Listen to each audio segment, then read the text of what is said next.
مدن نينوى أسماء وأصول.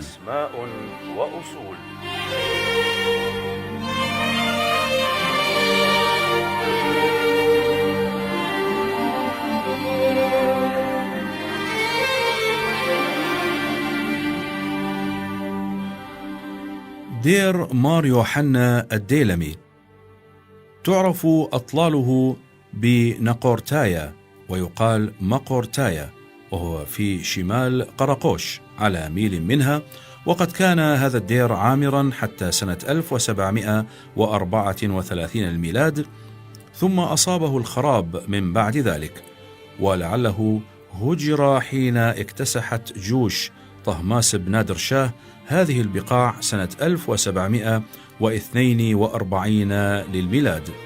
كان يوحنا الديلمي من أهل القرن السابع للميلاد، ويبدو أنه أمضى شيئا من حياته في الإبلة، فقد ذكر ماري بن سليمان إن في الإبلة بيعة القدس وفيه قلايا يوحنا الديلمي.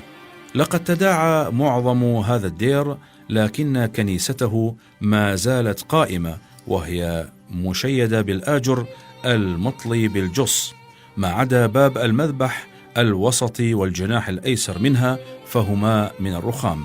يبلغ طول دير مار يوحنا الديلمي 28 مترا، وعرضه 25 مترا، وفيه فناء يبلغ 10 ب25 مترا، يتوسطه صهريج للماء معطل مبني بالآجر. وفي الكنيسة كتابات سريانية، إحداها وهي فوق الباب أي باب المذبح الوسطي، مؤرخة بسنة 1874 يونانية، الموافقة لسنة 1563 للميلاد.